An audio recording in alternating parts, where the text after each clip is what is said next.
Amigos y amigas de Agenda Económica, la verdad que es un honor para nosotros tener aquí para ustedes al amigo Odalis Marte, que es economista, consultor económico del Departamento de Programación del Banco Central y un especialista de los expertos que tiene el Banco Central en todo lo que es el seguimiento a la economía internacional, en todo lo que es las políticas macroeconómicas aplicadas, programación, en fin, que el pedigrí del amigo Odalis es bastante vasto y amplio y conocedor de todos los temas de actualidad.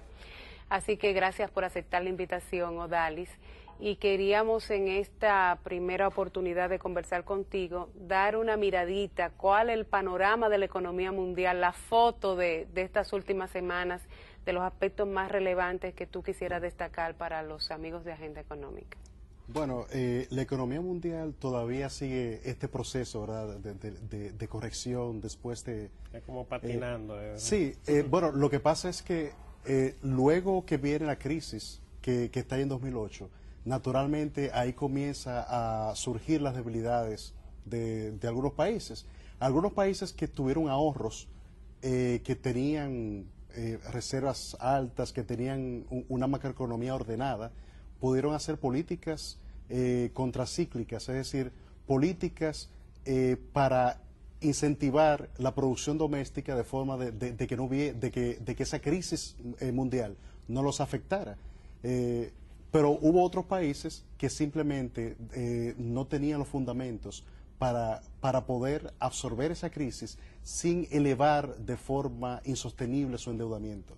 Entonces, por eso vemos ahora mismo de que en el caso de la periferia de la Unión Europea, es decir, los países que están alrededor, que están bordeando la Unión Europea, llámese países del Mediterráneo como Grecia, le toca un poco a España, Irlanda y también, como no, Italia. Llamado PIC.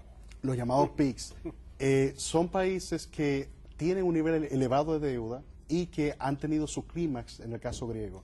El caso de Grecia es un país que tiene una relación deuda a PIB, es decir, lo que debe con respecto a lo que produce es como 150%, es decir, debe 150% más de lo que es el valor de su producción. O 50% más de lo que es, porque es 150%. Sí, claro, el 50% más de lo que produce.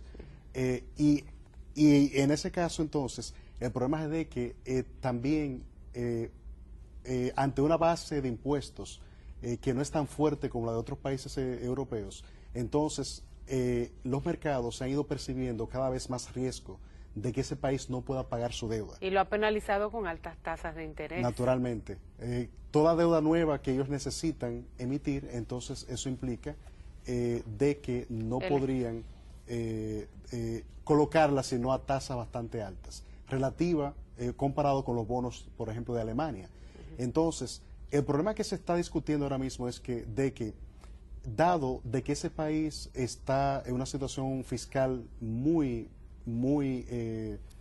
crítica, muy penosa, entonces hay una combinación de un paquete de ayuda del Fondo Monetario Internacional y de la Unión Europea.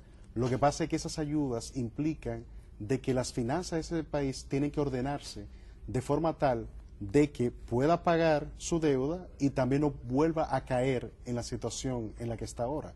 Naturalmente que para un programa de ajuste fuerte. Claro, para hacer eso necesita cambios dolorosos y de ahí la resistencia importante que hay en ese país, tanto en los sectores sociales como también en la oposición al gobierno. De hecho, hoy fue necesario un sistema parlamentario, un voto de confianza para evitar que el gobierno cayera.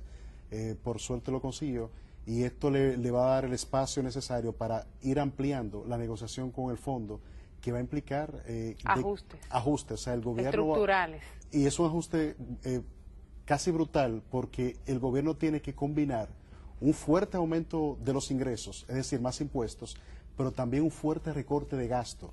Y de parte social, de muchos gastos sociales. Claro, y eso implica caída de salarios, caída de beneficios de pensiones, y de ahí la enorme cantidad de protestas que ellos tienen.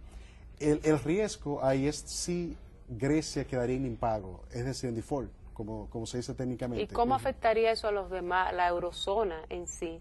y si pudiese haber un efecto contagio con esas otras naciones que también están con situación de debilidad. Sí, ahí el problema está en el siguiente. Si bien otros países tienen probablemente mejor características, digamos España, que es un país más grande, con unos fundamentos macroeconómicos más ordenados que los de Grecia, sin embargo existe el probable efecto contagio.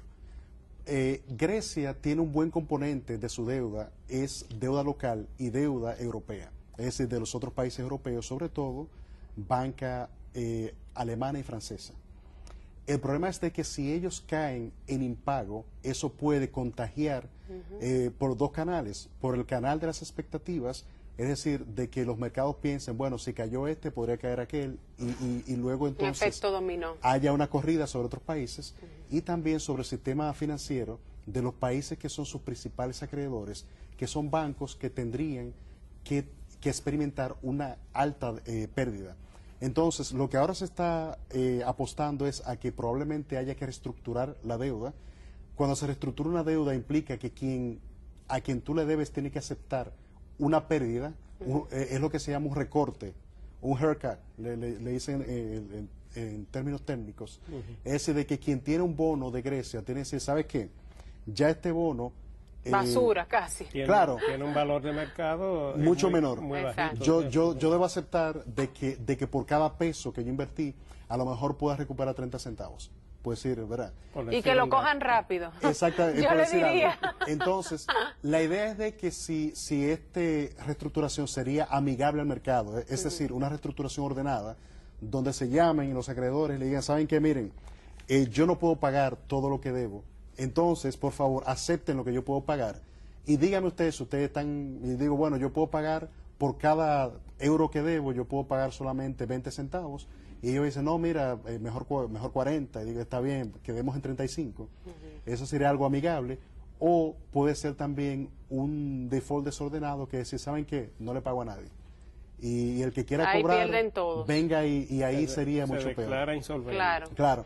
Lo que se está apostando es que conforme pase el tiempo y se logre el consenso político necesario, porque para hacer ajustes fiscales se requiere consenso político, entonces, logrado el consenso político, que se pongan de acuerdo y que esto permita de que en algunos años Grecia pueda generar los superávits necesarios como para pagar su deuda y bajar la relación deuda-PIB. Es decir, de que su deuda sea más acorde con el valor de su producción y no como ahora en una situación en que ellos estuvieron viviendo por muchos años por muy encima de sus posibilidades. capacidades. Por otro lado, cruzando el Atlántico, tenemos el caso, y que más nos toca a nosotros, tenemos el caso de Estados Unidos. Que está muy endeudado, con serios problemas en lo que es su recuperación, la fragilidad todavía que observa, y una situación complicada con el tema fiscal. Claro, pero a diferencia de Grecia, Estados Unidos emite deuda en su propia moneda. Por lo tanto, ahí viene la importancia de cuando se tiene una moneda propia. Si Grecia tuviera su propia moneda, pues simplemente pudiera jugar con su moneda. Podría, por ejemplo, permitir un deslizamiento de su moneda y de esa manera pudiera contrarrestar y ganar un poco de competitividad, pero no puede hacer eso. Estados Unidos, sin embargo, emite su propia moneda y además, más aún, una buena parte de la emisión de dólares no se queda en Estados Unidos, sino que sale al resto del mundo. Ahí en Estados Unidos el problema no es tanto el tema del exceso de oferta de dinero, que sí ha crecido mucho la base monetaria. Estados Unidos tiene una base monetaria de 800.000 millones de dólares antes de la crisis y ahora la tiene no cabe en la calculadora. Bueno, son como 3 millones de trillones. Serían como 3 trillones en inglés, 3 billones en español, como usted quiera, ¿verdad? Pero es una cantidad enorme de dinero. Desorbitante. O sea, estamos hablando de que se multiplicó por 3 la cantidad de dinero.